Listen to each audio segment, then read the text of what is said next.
Hi ಎಲ್ರಿಗೂ ನಮಸ್ಕಾರ. Welcome back to my YouTube channel.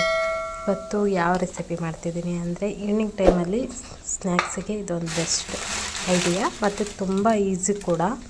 10 ಮಿನಿಟ್ಸಲ್ಲೇ ಎಲ್ಲನೂ ಮಾಡ್ಕೊಂಬಿಡ್ಬೋದು.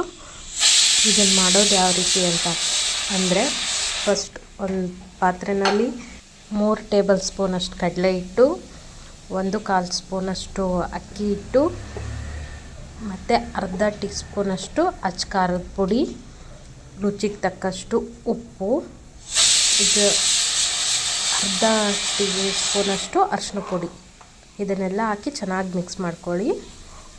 ಫಸ್ಟ್ ನೀರು ಹಾಕಬಾರ್ದು, ಸುಮ್ಮನೆ ಜಸ್ಟ್ ಸ್ಪೂನಲ್ಲೇ ಎಲ್ಲ ಮಿಕ್ಸ್ ಮಾಡಿ.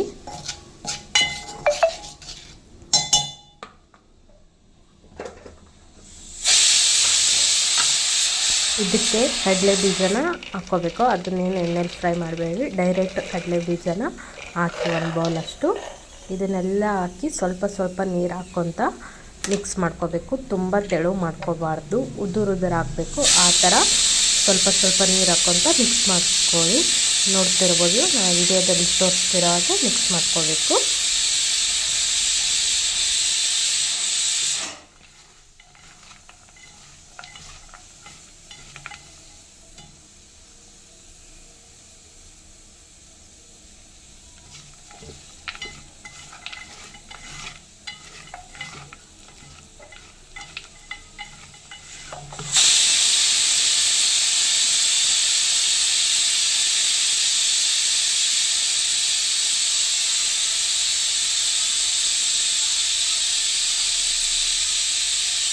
ನೋಡ್ತಿರ್ಬೋದು ಎಷ್ಟು ಚೆನ್ನಾಗಿ ಮಿಕ್ಸ್ ಮಾಡ್ಕೊಂಡಿದ್ದೀನಿ ಅಂತ. ತುಂಬ ನೀರು ಹಾಕ್ಕೊಳ್ಳೇಬಾರ್ದು, ಜಸ್ಟ್ ಅದು ಎಲ್ಲ ಕಡಲೆಕಾಳಿಗೆ ಅದು ಹತ್ತಬೇಕು, ಕಡಲೆ ಹಿಟ್ಟು ಅದೆಲ್ಲ. ಸೊ ಅಷ್ಟೇ ನೀರು ಹಾಕ್ಕೊಂಡು ಕಲಿಸ್ಕೋಬೇಕು. ಅದು ಕಲಸಾದ್ಮೇಲೆ ಒಂದು ಬಾಣಲಿನಲ್ಲಿ ಎಣ್ಣೆ ಬಿಸಿ ಮಾಡಿಬಿಟ್ಟು ಒಂದೊಂದೇ ಶೇಂಗಾನ ನಾನು ಯಾವ ರೀತಿ ಬಿಡ್ತಾ ಇದ್ದೀನಿ ಅದೇ ರೀತಿ ಸಿಂಗಲ್ ಆಗೇ ಬಿಡಿ.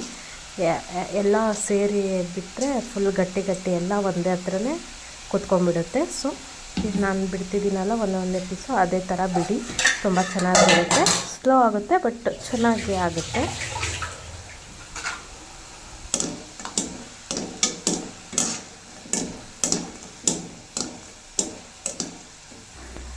ಈವ್ನಿಂಗ್ ಟೈಮಲ್ಲಿ ಇದೊಂದು ಬೆಸ್ಟ್ ಸ್ನ್ಯಾಕ್ಸ್ ರೆಸಿಪಿ ಅಂತ ಹೇಳ್ಬೋದು. ತುಂಬ ಚೆನ್ನಾಗಿರುತ್ತೆ. ಟೇಸ್ಟ್ ಕೂಡ ಸೇಮ್ ಬೇಕ್ರಿನಲ್ಲಿ ಸಿಗುತ್ತಲ್ಲ ಅದೇ ಥರ ಇರುತ್ತೆ.